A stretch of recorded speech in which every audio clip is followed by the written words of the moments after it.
Hello and welcome to issue number 6 of the Bucks Newscast. My name is Kevin York. I'm Jen Golding. I'm Laura Irwin. And here is your news. Well, if you have been on planet Earth and in this country, you would have known that there is an election Tuesday, November 4th, and that Barack Obama won that election, the Democratic side. Now, Barack Obama was indeed the first African-American president of the United States. It says here in this article, a night that started slowly, ended abruptly, when California and Washington state were called for Obama, effectively pushing him over the 270 electoral vote plateau and electing the first African-American president in U.S. history. That means a lot. Very exciting time if you are an American, and a lot of change is coming. So, what does that mean? Well, no one knows yet. So, what else do we have in Bucks News, Jen? Well, as Kevin mentioned, this has been a very historic election, and overall Bucks students are glad that they're alive to witness it. I'm very happy. It's a different change from the same old thing, said one Bucks student, Jake Wasserman. Opinion of John McCain's concession speech was very positive. McCain was a gracious loser, not a sore loser, said Alex Naylor, a 22-year-old sports management major. Some students, however, voiced concern about Obama's safety. The quality of our candidates was poor, but I feel that Obama was the best choice, although I fear for his death, said 22-year-old David Sciola. He has a good point. I sometimes worry if Obama's going to die. I hope that he doesn't. It certainly will be an interesting 4 years, but most Bucks students feel optimistic about the times to come. Laura, what else do we have? Well, John Skudras commented in his editorial about the landslide electoral vote election of Barack Obama and the awesomeness of electing this first black president. He goes on to say that if your candidate lost, it's not time to live in spite.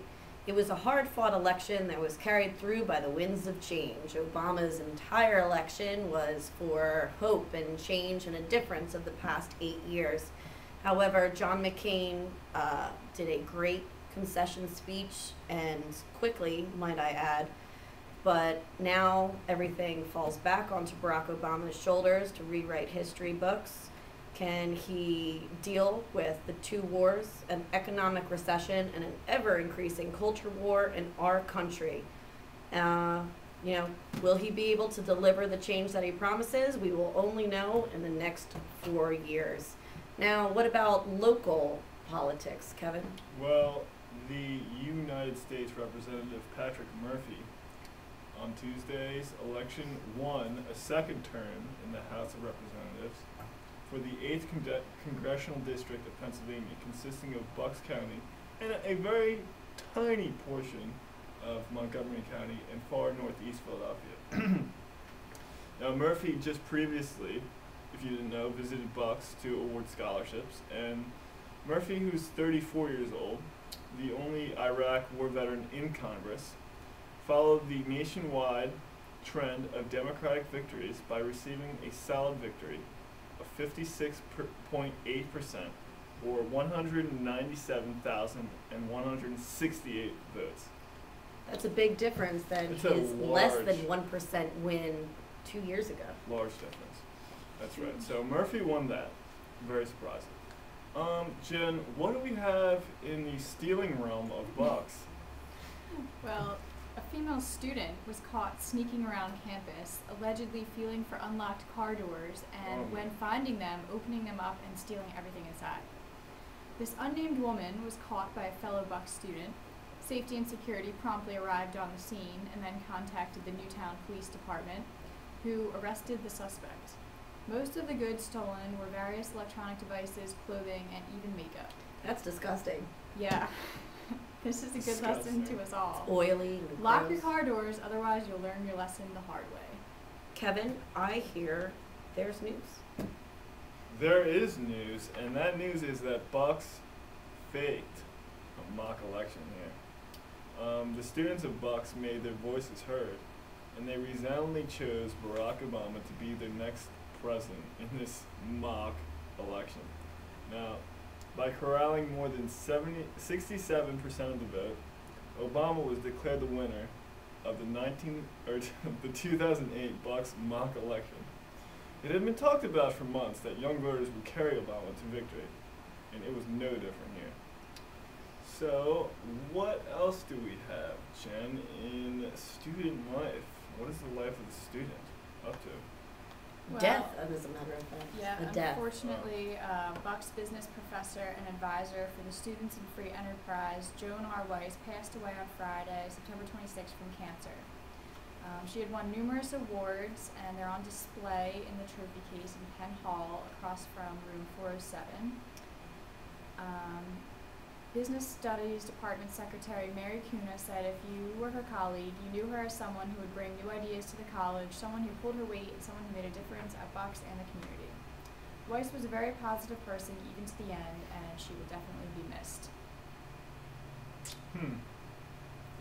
Laura, what do we have in your opinion piece? I hear some grumblings. Well, of course, there's always and grumblings. whinings, maybe? Whinings. You know, I think whining is more descriptive term, but what I agree. really went on?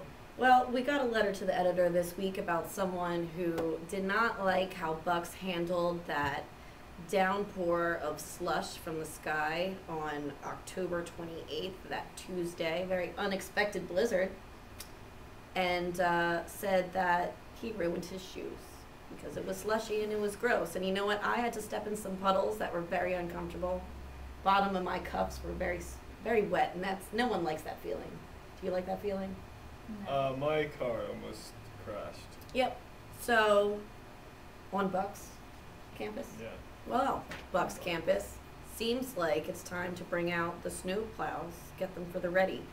In A Modern Hypocrisy this week, my weekly column, ever so popular, I quoted how relieved and happy I am that Barack Obama was elected president.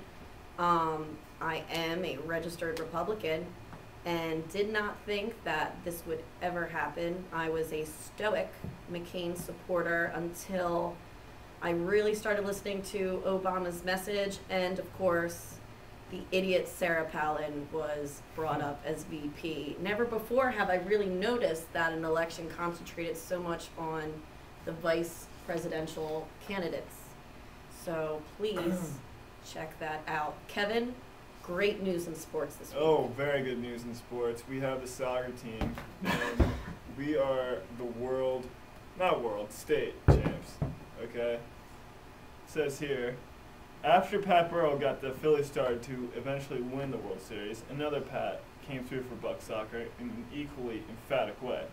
Pat DeLegro scored the game-winning goal with 21 minutes and 11 seconds left in regulation, and the Centurions had enough to defeat the Northampton Community College Spartans, and they became the EPCC and PCAA champions.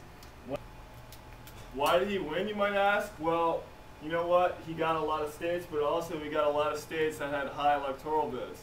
Okay? You're seeing Colorado, 9, almost 10. That's a lot. Florida, 27. That's plenty. Ohio, wow, that's a lot.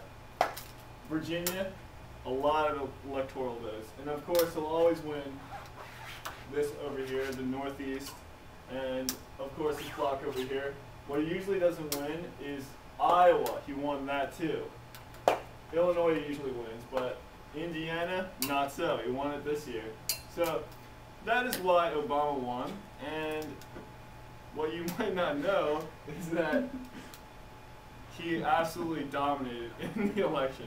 So that's your electoral map. I'm Kevin York. That's Fox News.